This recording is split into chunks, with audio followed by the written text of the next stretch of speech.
Hey man, it's Phil X, and you're watching Guitar Tales with Dave Cohen. And Guitar Tales, guitar tales. Like, what else do you need, right? Guitar. We're geeks, nerds, gear, inspirations, positive vibes. Look out.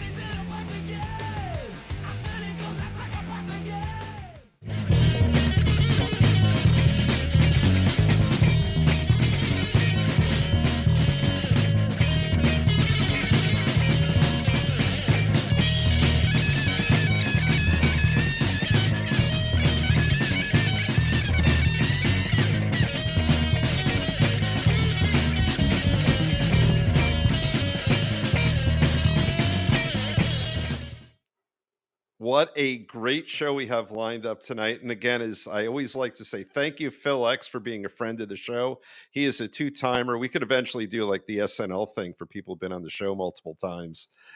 He's part of the two-timers club. Before I introduce our amazing guest with whom we were already chatting in the virtual green room, let's thank our sponsor, Confections of a Rock Star. Check this out. And we start with the burger, by the way. Little Andy's Burgers are inside, which are delicious. Look at that, some girl. No, that's Tattoo You. Sorry, that's the Tattoo You cover. Go there in Asbury Park. I'm telling you, this place is fantastic.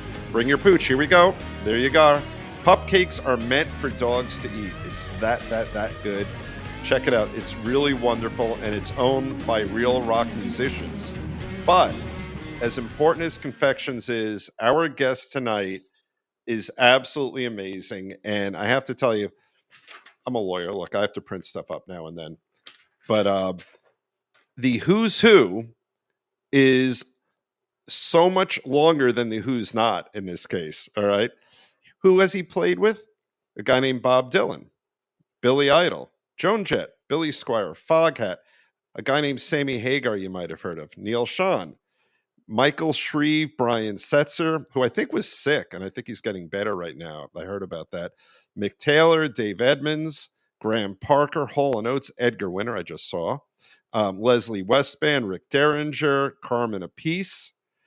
He has auditioned for the Rolling Stones, and he's open for Led Zeppelin. He did a recording with George Harrison, and in 2011 supported the New York Dolls, which our fellow guest Steve Conti played with for many years. So Kenny Aaronson and Scott, the erstwhile publicist extraordinaire and co-host of Guitar Tales, why don't you guys come in here? Good evening. Let's put Kenny in the big box.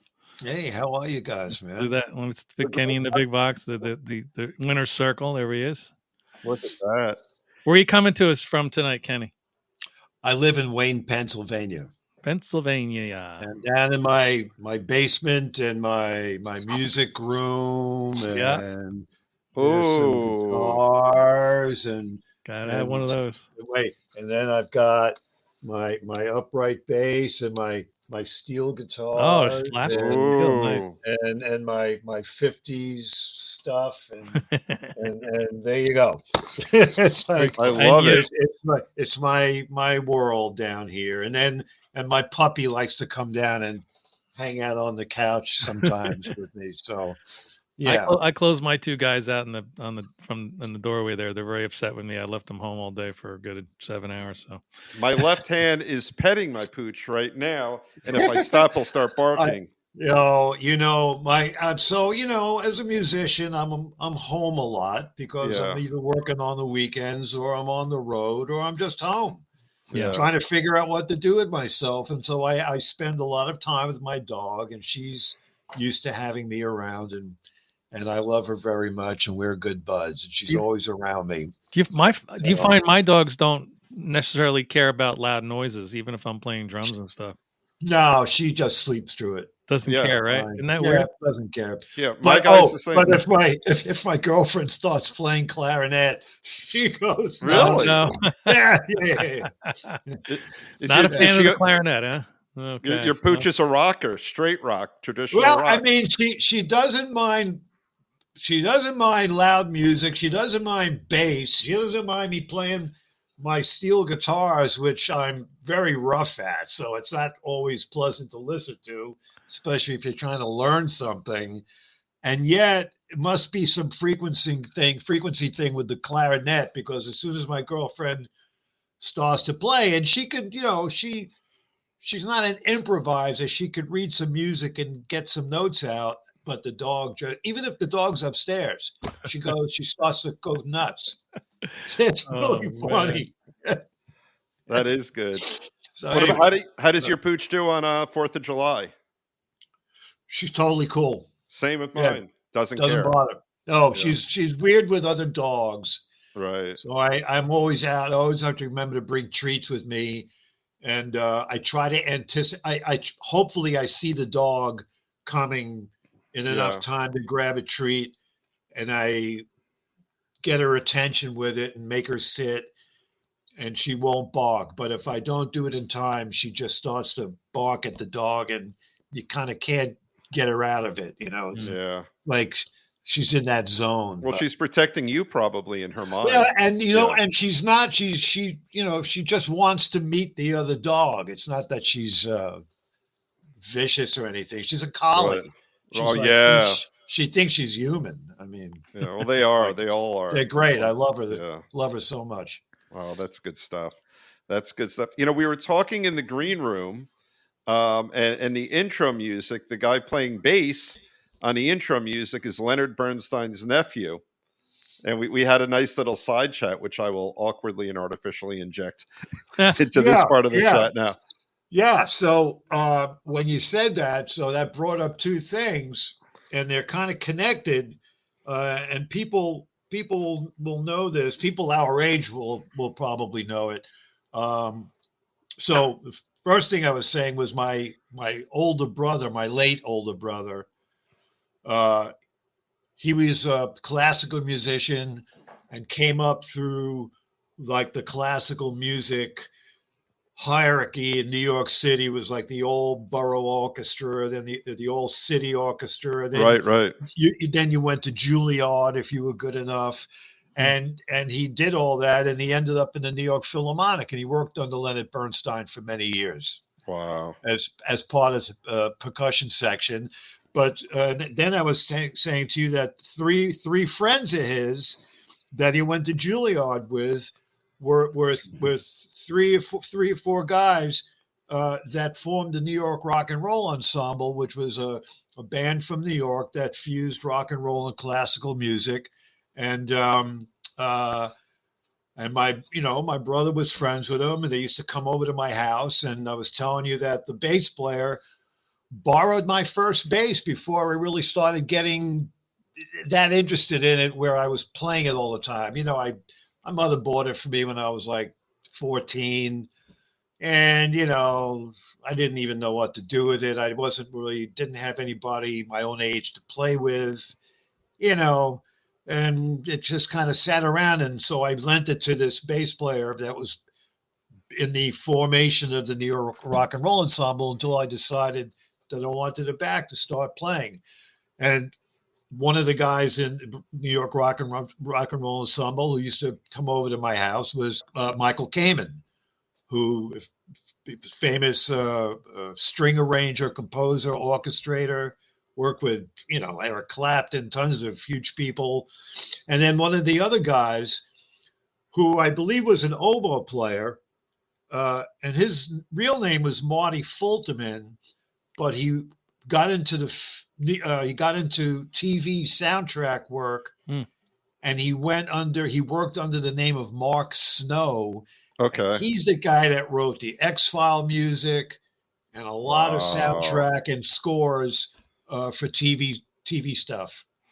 So we always say that music is everywhere. I mean, and my parents weren't musical in terms of playing an instrument.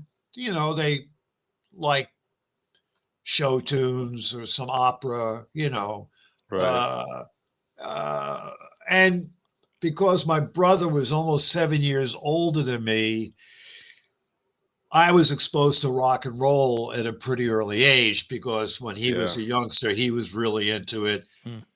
But he kind of just flipped and became a classical fanatic and interesting. Totally forsaken rock and roll and pop music. But up until that point, I had Murray the K on, and all the New York DJs, the good guys, WMCI good guys, and Murray the K, and then all the great AM radio, and then of course the start of FM underground radio and all of that. So the radio was always on. It was always music being played. And actually, that's where I was showing you my steel guitar before, because that's just a thing I was always interested in. Right. I mean, I'm a bass player, but I always loved country music and I always loved Hawaiian music. And from my parents, like in the morning, my parents would have like one of the Muzak stations on, maybe. Oh, really? Or and you would hear elevator music, but you'd hear like elevated music, but with steel guitar in it. And I used to always just be really attracted to Hawaiian steel guitar. Interesting. Yeah, it was just and I don't play very well. I just happen to have a love of it, and but I record a lot of. I'm very much into Muzak and elevated music, and trying to figure out how to do that kind of stuff on my own as one person using a computer and a lot of software and sample libraries. And because I grew up listening to classical music from my brother, I'd sort of, even, when we were young, we were in competition with each other. Yeah. Right. And as I went with my brother. Yeah. He didn't want to hear my rock and roll and I didn't want to hear his classical music, but somehow, it permeates you because you just grow up with it and it's in there. And so now I sort of am able to channel things like of that sort to when I'm trying to come up with a string arrangement for something, or, it's a handy skill. I may not know musically what I'm trying to do, but I hear it and I can figure it out. You're tapping into something that makes people feel good.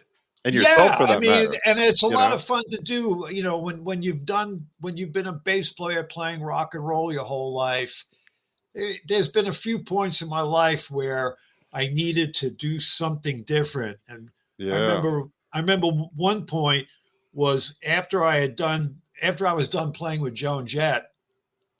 So this would have been around 94 or so or something, and I was kind of burnt out from just playing eighth notes, and I was like, boy, if I had a nickel for every eighth note I play with her and Billy Idol, I'd be Elon Musk. But better you're not, man. But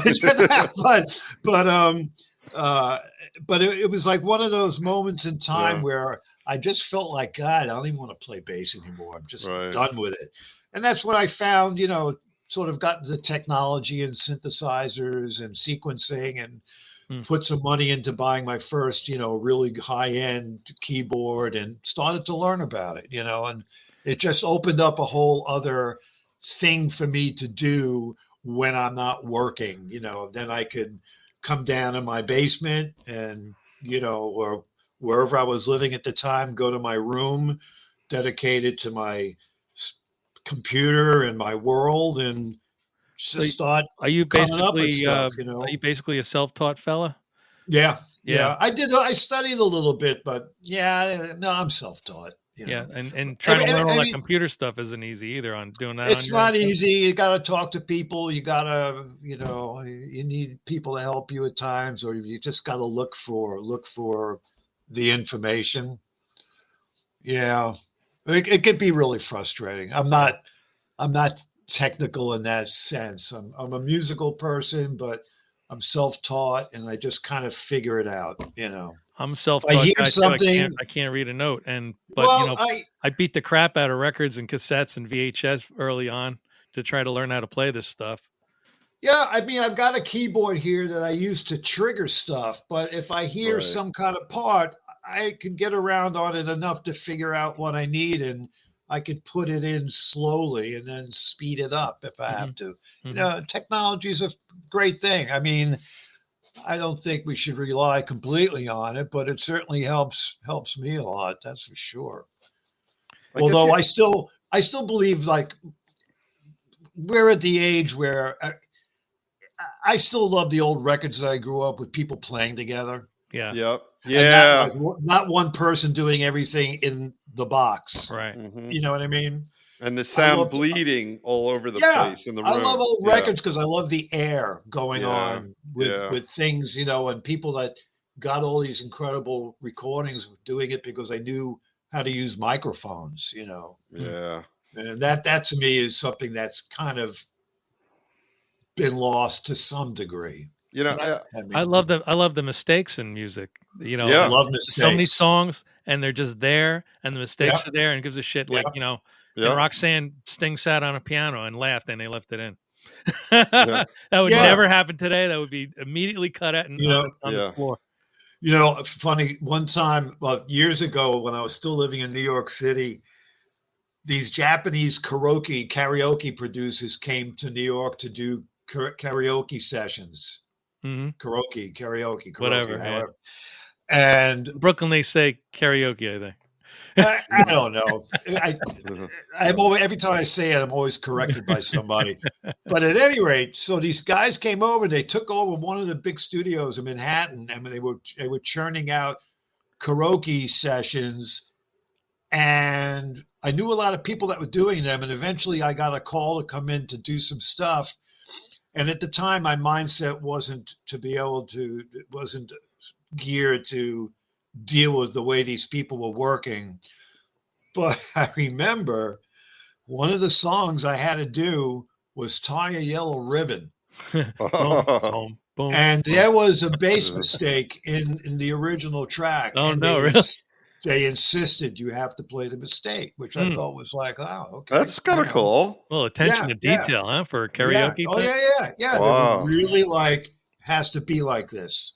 When you get on a gig for like a Billy Idol gig or a Billy Squier, any Billy gig really, no. There was a few of them. They hand you the list of songs and how much time they give you to learn the material. On average, I rehearsed with all those people. I mean, we did. When I started with Billy Idol, I remember the first thing that was said to me was Steve Stevens actually said to me, "You have to use either this bass or this bass." And it was, for some reason, one of the basses was a Fernandez. I don't know why. And the other bass was a Spectre. And I went, well, I'll go with the Spectre. Yeah. So Stuart Spectre gave me the bass, and I still have it. Wow. And the other thing was Steve wanted me to play everything downstroke. I had to play with a pick and no up and downstrokes. Had to be all downstrokes. They had a vision for the driving nature of it, I guess. And it took me a while to get it. And until I got comfortable with it, I would sort of turn away from them and I would do like down, down, down, up, down, down, down, up, but eventually I got so good at it, I was ready for the Ramones after that. But, oh, that's great. And Joan was the same. She wanted that real driving downstroke picking thing. Yeah, I don't know, but I mean, it serves its purpose. But between those gigs, I hadn't played with my thumb anymore, and I hadn't played any funk, and it just destroyed my funk chops. Well, that's a segue for me. We have to talk about stories at least for a minute. Yeah, stories. Because you were completely funking out on that. Well, I was old school with that because I was a James Jamerson, Chuck Rainey fan. Mm-hmm. Okay. And that was Fingers, and I had been listening a lot at that time to a record called Chuck Rainey's Coalition. Okay. And it was a Chuck Rainey solo record that he did there's a lot of well-known session cats on it that we all know, like Cornell Dupree and Richard T. and all these, New York cats. Yeah, and studio guys.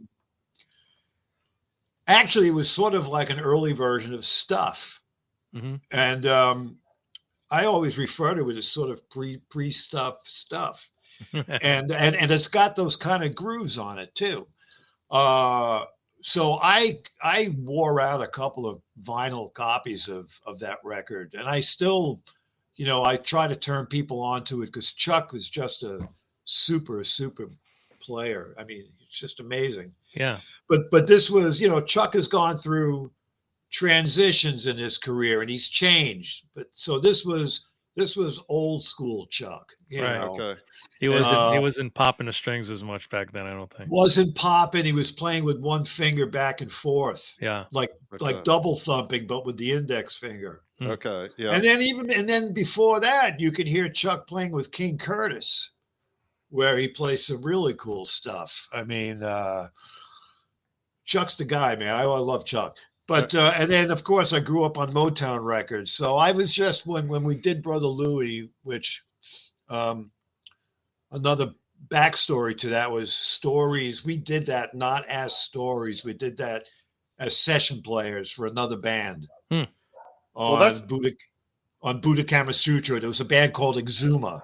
Okay. They were from the Caribbean.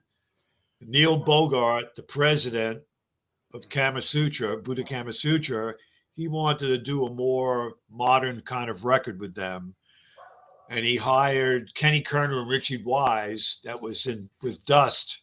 I started out with Dust with those two guys. They ended up producing this record and they didn't know who to hire. So they hired Stories because we all knew each other from the label. Right. Makes sense. And I had gone from Dust. Dust broke up. They moved me into Stories. We had the same manager. Stories was going through a transitional period. I became the new bass player. We ended up cutting Brother Louie as session players. And then when Ian Lloyd put his vocal on it, Neil Bogart said, wow, fuck Exuma. This is going to be the next Story single. Incredible. Yeah. First take. Really? One take. One take. It was just for the other guy to learn the track. Really?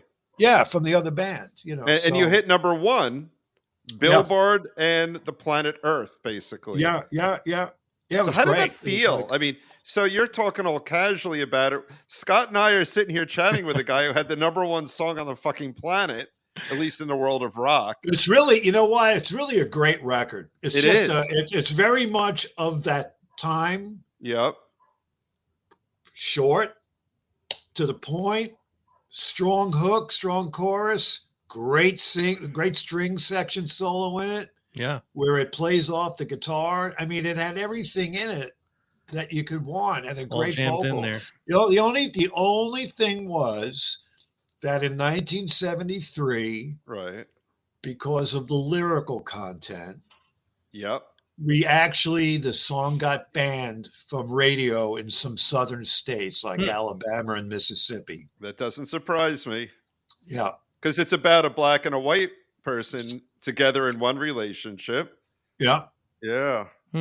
And I guess once they figured out, I mean, I'm a little kid listening to it. I just knew I liked the song listening on AM radio in my parents' car. It's great record. You know what I thought when I first said, how did Rod Stewart's voice get so good all of a sudden? Yeah, people used to always, was that Rod Stewart on that? But his register was much higher. Yeah. Yeah, it is higher. With more control, I think. More control, and he was nailing the notes and everything.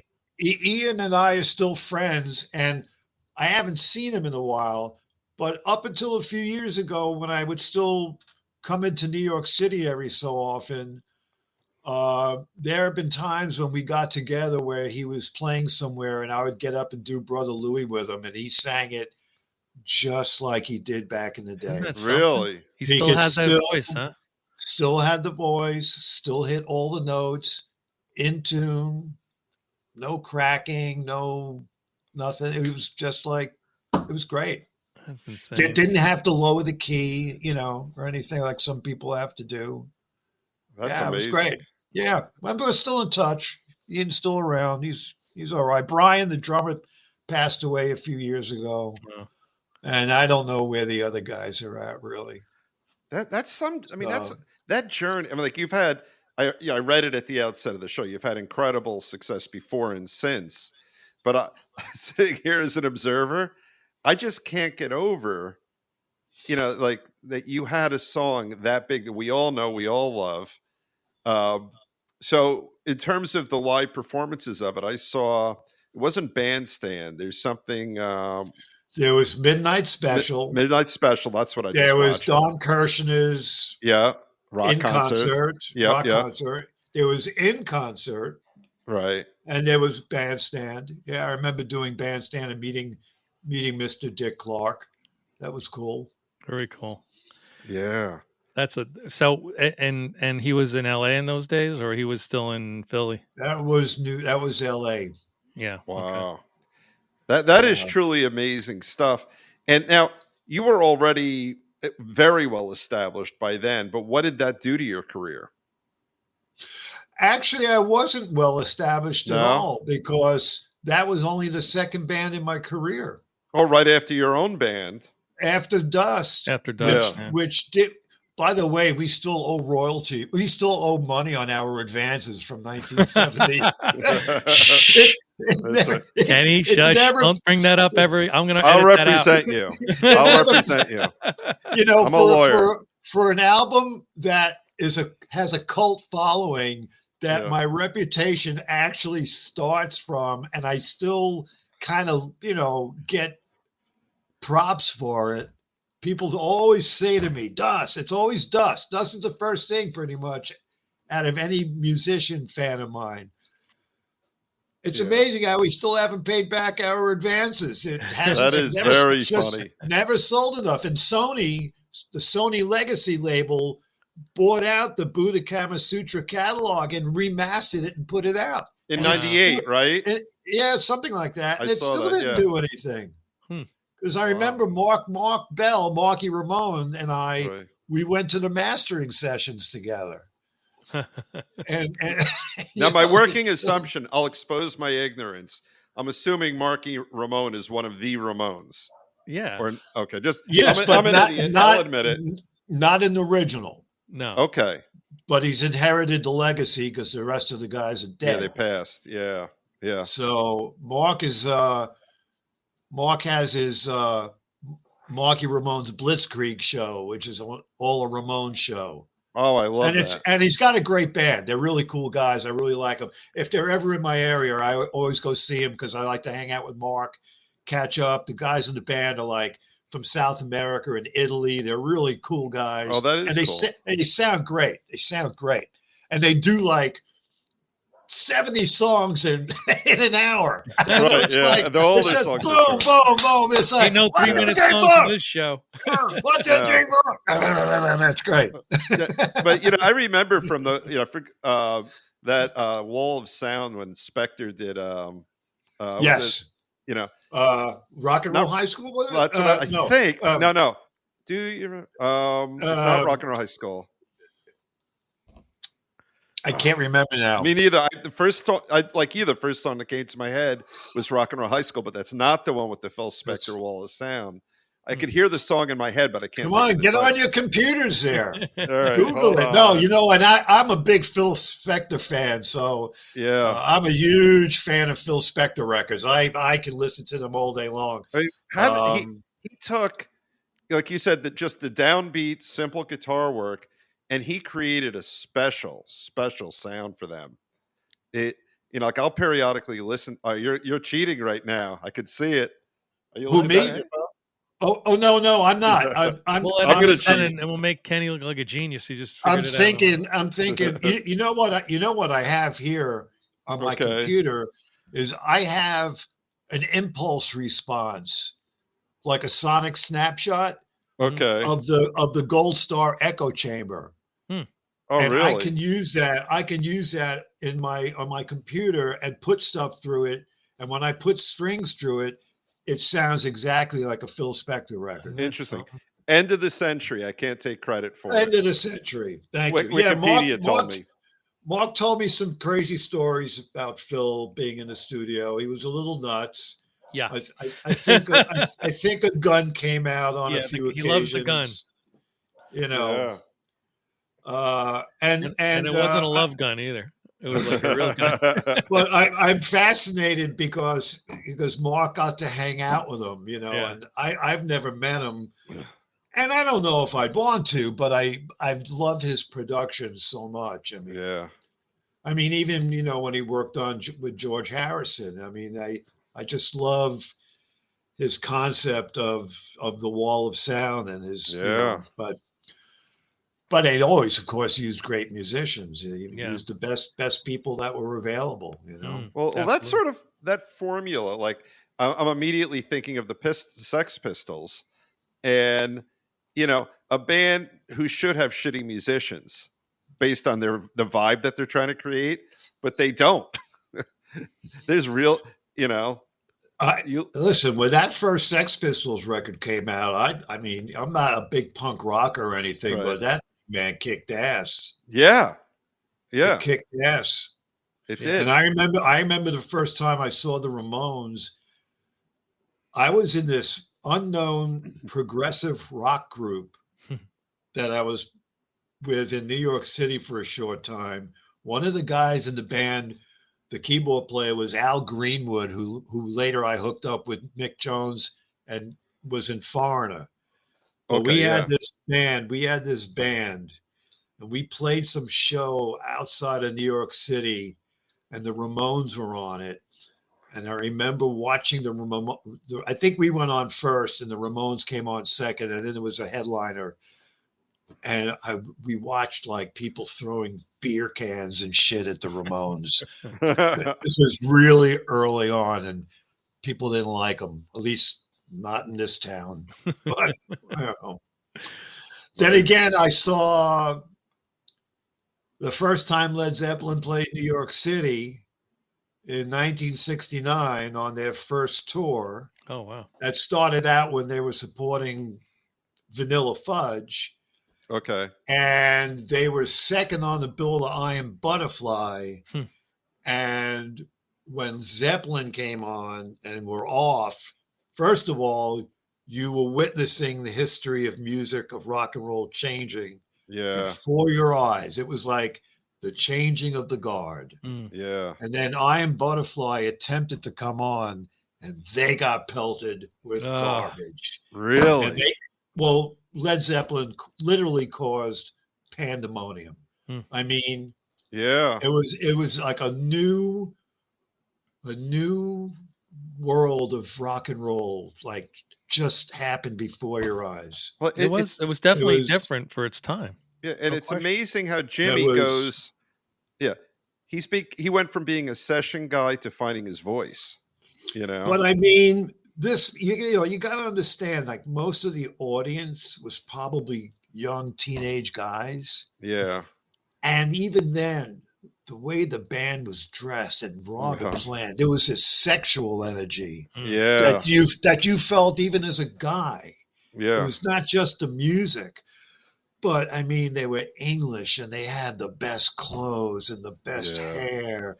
And Jimmy Page with his Rickenbacker transonic amplifiers and that Telecaster guitar that was painted with the dragon on it and everything. I still remember it like I was there yesterday. Wow. Like I could still see, I remember what the clothes that they were wearing. I mean, did you see the movie? I haven't seen it yet. Oh, you got to go see it. You're going to love it. It's great. When does Blockbuster have it in stock? I don't know, but a friend of mine told me you saw it on the IMAX theater. You said it was that's a whole nother, But I just saw it in a local movie theater. It was still great. I have to see that. I highly recommend it. Dave, we have a date. Great footage. Footage. We'll go out and see it. Really, really good interviews. I love John Paul Jones, so it was really great to hear him. Talk about his early life and his career in the studios doing session work, and I had some really good photos of them and Jimmy and Robert, and then they had like this one interview from before Bonham had died that they were able to, I guess, put together that made sense, where they had Bonham talking too, even though it was just the three of them in one place talking, together. But it was great. It was great. Yeah, go see it. Yeah, it doesn't take too much urging for that. Yeah. We talk a lot on the show. We were just talking on last night's show about how curmudgeon-y Pete Townsend has become, the band who actually came up with the name for those guys. Right, Keith Moon. Yeah, right. Keith Moon and Entwistle came up with the name. That's what we learned last night. They have bizarre sense of humor, so it doesn't surprise me. But it's great. Well, I love the backstories. Like Carmen Pisa was doing a little interview, and Bonham was enamored with his drum kit, and when Ludwig offered him a deal, Bonham just goes, "Just get me what he has. Just I want the same thing that guy has." Yeah, and Bonham ended up just using the one kick drum, right?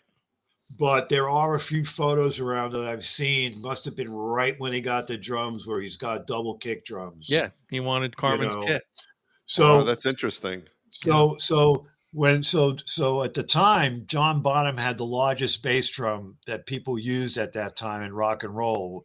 It was a 26-inch drum. Yeah, 26. When Dust got their deal, and we were given a check by Buddha Kama Sutra, and they said, "Go out and buy all the gear you want," I said to Mark, "Get a 28." And he did.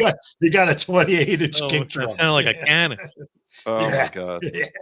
Especially in the 70s, where everything was sort of deadened, like Oh yeah, Ringo's playing with coats and things in the bass drum and towels. My favorite drum sound of Ringo's is all the early stuff when you hear that thing cracking in the room. Man. I hate it. You know what? I lost interest in the Beatles after the White Album, basically. Yeah, some people. I think the White Album is incredible, but just production wise, the tea towel, the dead sound of everything, the lack of shit bouncing around in the rooms, and maybe even more sophistication of the recording technology, more tracks, more overdubbing. There's something about I like my music more raw, and more primal and more. That's why I love old records. I still love mono. I cherish my mono 45s. I still love to listen. That's why I love old country, old Western swing, old rock and roll, 50s shit, early 60s stuff. That's why I love, like I listen to Little Steven's Underground Garage, because at least I'm going to hear really a lot of stuff that I really dig. Show. Yeah, I mean, and there's some good new stuff there too, but I get to hear stuff that I grew up with, especially what's his name on Saturday and Sunday that does the English. I'm sorry, my memory. Peter Noon. No, but Little Steven's guy that does the Saturday, Sunday. Okay. Chris. God. I can't think of it either. I know who you're talking about. He does all the English. Does all the English. He does an English show. It's just plays. And he's always playing stuff. I go up to my Sirius radio thing, and I'm like, "What is that? What is that? I don't remember hearing that." And then I'm down on my computer looking for it on YouTube. Yeah. Well, but there's something about the older stuff is more innocent. It's not tarnished. It's like what we were, when we were younger. Yeah. We weren't as tarnished as today's youths. No, my mother's still worried about me all the time. When I got busted for pot the first time, my mother could never go to sleep again at night until she heard me come home. Oh, and he didn't say Ute. He said youths. I was expecting to say Utes. Oh, man. I got busted by my mom, and I just laughed at her. She found my pot, and I just laughed. Oh, you know what happened one time? The night before a Dust show, this is before we got signed. We were going to play in Prospect Park, Brooklyn, and the night before I went to see the Who at the Fillmore. And this was the show when the Fillmore caught on fire. Oh, no. Wow. And Pete Townsend, or Roger Daltrey, one of them gave the fire marshal a kick in the nuts. Well, I went with a friend, and my friend was tripping, and he gave me Tuinals, and I was high on Tuinals. Oh, dear.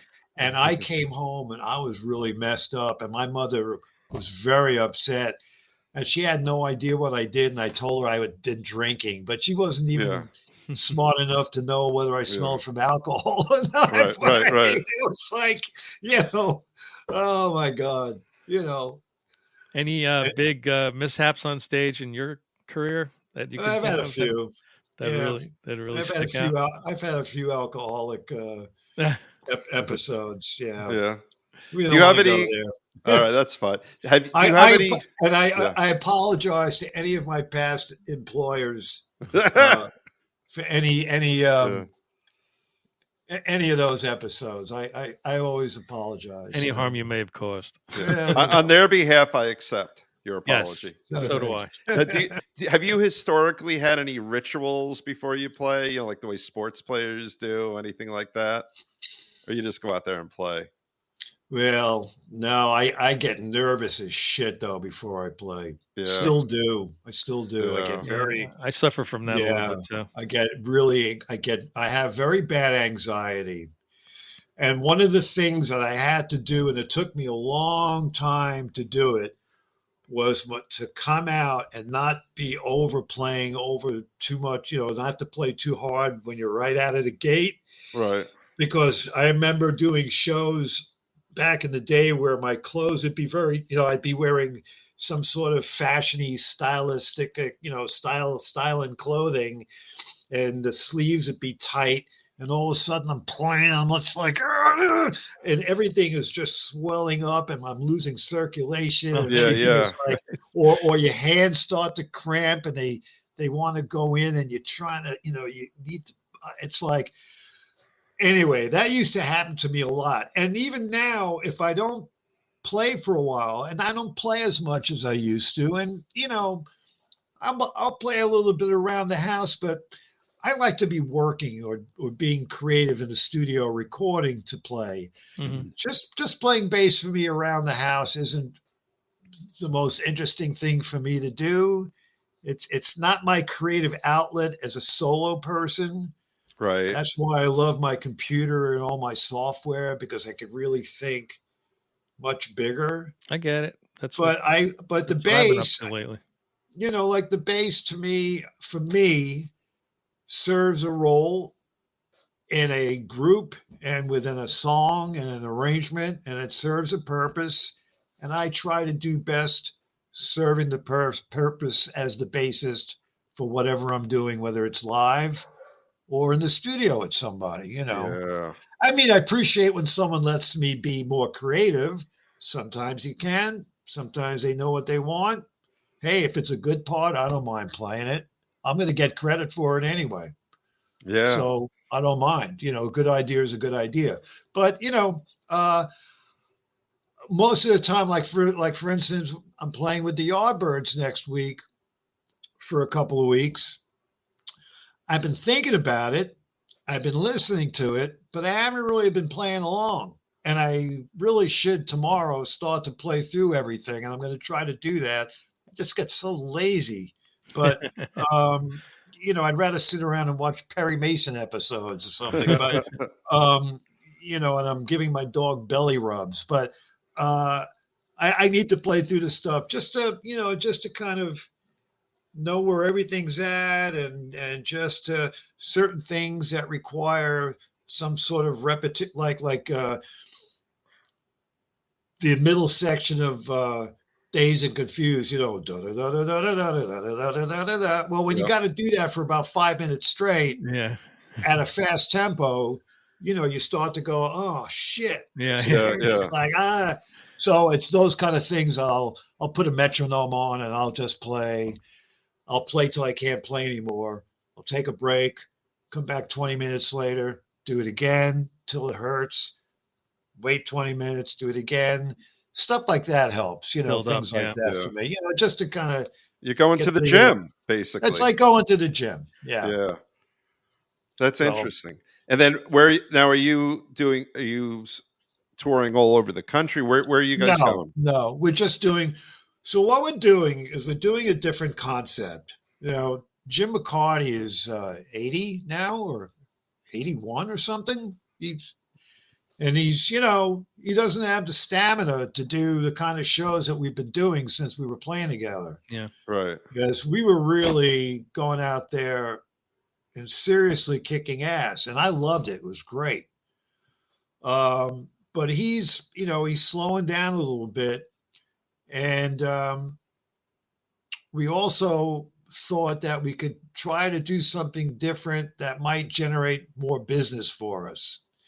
So basically what happened was we started, we do these flower power cruises. Right. Yes. And one of the cool acts that we saw on the flower power cruise was Peter Asher's show, where Peter Asher does a history of Peter Asher. Okay. Where he talks about his life and his involvement with the business from the beginnings when he lived at home and Paul McCartney lived in his house. Wow. And Paul McCartney was writing what would be hit songs in the bedroom next door and dating his sister. Right. And all this really cool stuff. And there would be visuals. And then there'd be and he had a great band. And then they would demonstrate and do musical examples of stuff. So basically, to make a long story short, the guy that helped Peter do this show over a period of time has now got involved in us. Oh, perfect. And we're going to try to do the same thing. So Jim has written the whole script about his life and about the Yardbirds with lots of interesting tidbits and details and stories. Oh, people are going to. And as it goes along, we're going to be demonstrating songs and different things. It'll probably go through a lot of changes. We're just going to start now. We have a couple of days of rehearsal to put it together. We don't have much time. And then we're just going to go out and do it. I mean, we'll be playing a bunch of songs. It's not going to be some kind of like lazy ass old men who can't play anymore. It's just that Jim needs to pace himself. Right. Yeah. So it's going to give Jim a break from constantly having to play drums. Yeah, it's a win-win. I mean, people are going to want to hear that history and hear from his own voice and his own point of view. I think that's a great idea. I think it could be interesting. We're all looking forward to trying it. I saw probably 25, 30 years ago, I saw Billy Joel do that at Trenton State College when Trenton State College was Trenton State College. And he did exactly what you're talking about.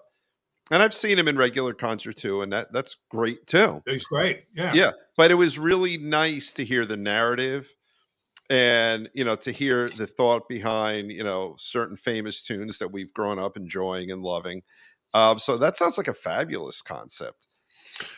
And I'm sure I'm going to learn stuff from it myself because, I mean, there's so many little bits and things and minutia, just stuff that may not necessarily, as much as I can be a fanatic or a geek about something, there's people that are way more than I would ever be about anything. And those are the people that like tell me stuff that I'm like, oh, I didn't know that, it's like, and then I'll do some research on it, but, so yeah, I think it's worthwhile giving it a shot. I think it's something that's going to grow and change. And I think also it can grow and change with the speaking aspect of it as well as the musical aspect of it. And it doesn't have to be the same. Oh, it could evolve. Yeah, it could evolve. Why not? So, and we'll see what happens. But I think, we're definitely booking shows. I think we're going to try to do it again at next year and work it into the next Flower Power cruise as well. And maybe this time try to get down to do some more shows down in Florida. We used to play out in California and do West Coast runs, but, with two people living in Europe and a band to have to feed and pay and travel and all the expenses now, and everything's going up and gas and just getting hotels, and it's just, it's really getting hard, and you can only, you can't get blood from a rock, man. Can only, what are you going to do? We've had guests on from, England who would love to come on America and tour with us here and show us their stuff. It's impossible. It's too expensive. Just the visas and I mean, and the airfare and everything else. Jim had to start working on getting his visa, I think, months ago, and he needed help doing it. And then our guitar player, lead singer John Iden, he lives in Germany, right? So he's got to deal with whatever he's got to deal with to get over, and I don't know. It is what it is. We live in a different world. I'm glad I lived when I did. Yeah. Amen to that. Yeah. By the way, I would be remiss. I had two things on my bucket list for you tonight, and we covered one of them, Brother Louie. But 1988, bassist of the year. Yeah. That's a big fucking deal. I beat out one of my favorite bass players, Marcus Miller, which is like, oh, come on, you got to be kidding me. That's why I would say, these polls don't mean nothing, man, because, I mean, you got a guy like Marcus, and it's like, I was very flattered, though. That was very nice. And, it's like, I didn't even know. I had a relative that called me up and goes, hey, man, did you see Rolling Stone magazine? I said, I don't even know. Well, last time I read it. And he goes, well, you won the poll. And I'm like, what poll? And I ended up buying it. And I'm like, holy shit. That was pretty cool. Yeah, that was very great. Cool. So the next step now is the Yardbirds thing, huh? Until then, you're gonna So hunker down, I mean, your dog's belly, and start working I'm very proud of my career. I'd like to be working. I like to keep working, but there's a part of me that I don't know. There's so much traveling, like I did the Happy Together tour with Godfrey last year, and it was really good. I had a really good time. The people were great. The music was fantastic because it's all the stuff that I grew up with, and now I'm getting to play these bass lines that like Carol Kay played, or Joe Osborne played on this one, or this cat from New York played on this one with Jay and the Americans, and I'm like, but,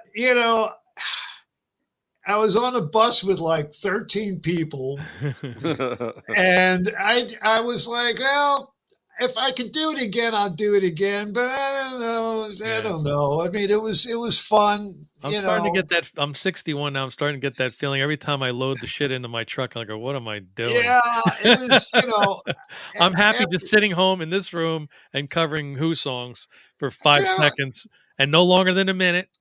I was having problems sleeping on the bus a lot, and it was just like one of my jokes about it was every night we would take off to go wherever we were going because we would drive overnight, and you're in your bunk and you're like, and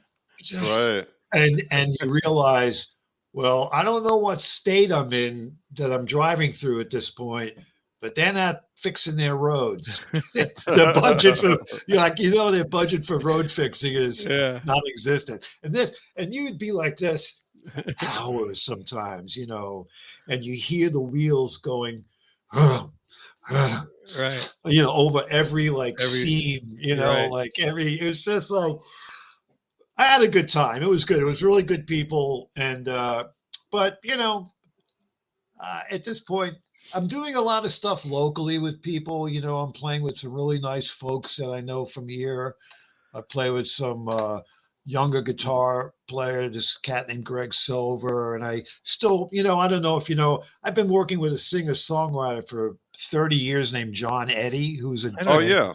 Yeah, so I'm right near Asbury Park, so right. So John and I've been playing with John for 30 years. Yeah, and I, I love John's music as a writer, and John has always kind of let me kind of do my thing, which is cool.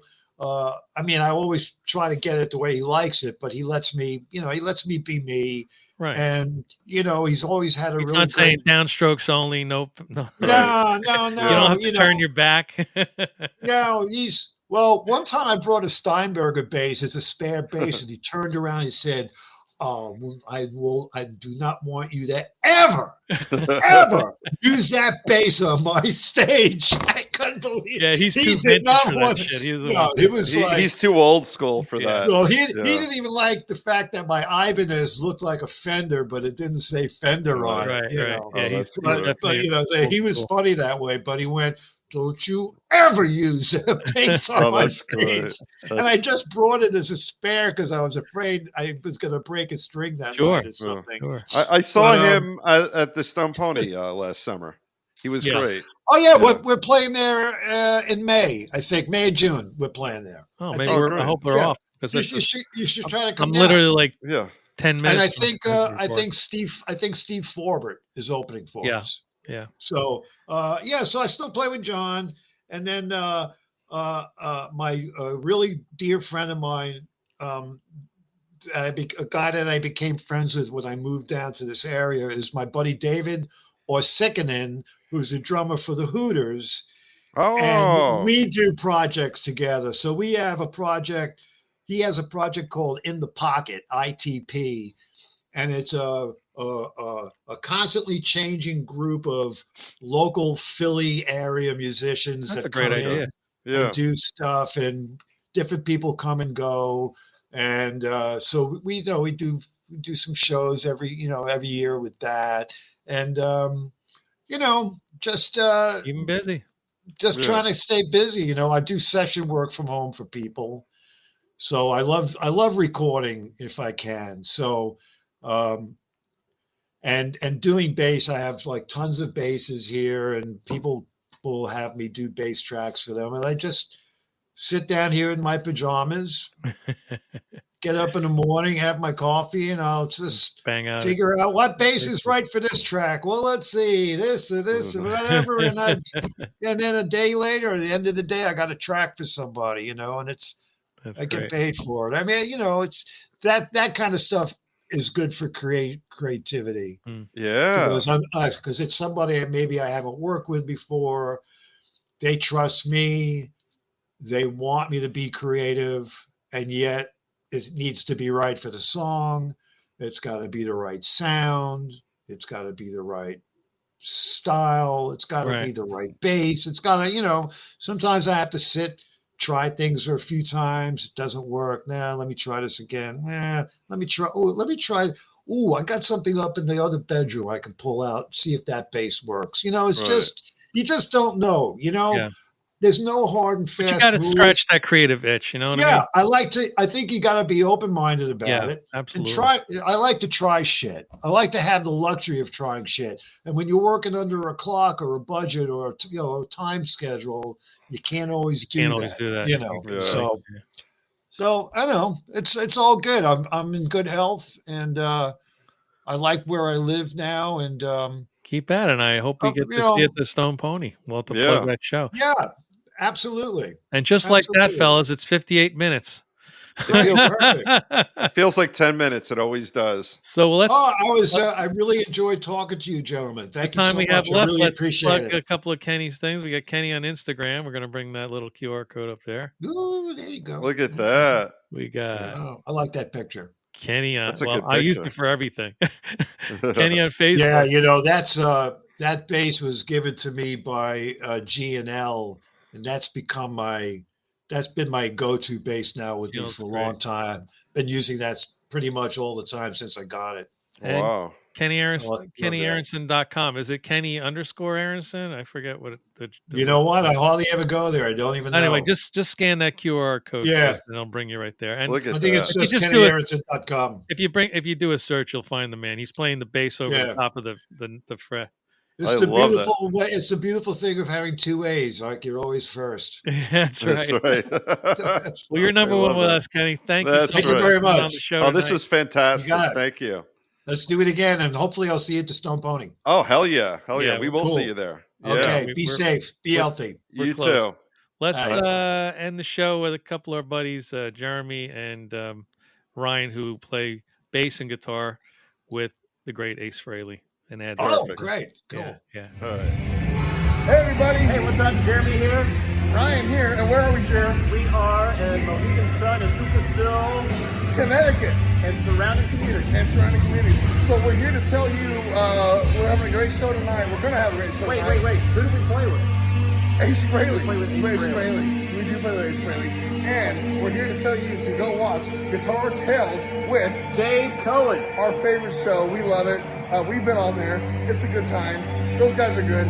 A lawyer and a pharmacist. You know what that means? They got way more money than us. They sure do. Don't be in a band. Be a pharmacist or a lawyer. We love you guys. Bye.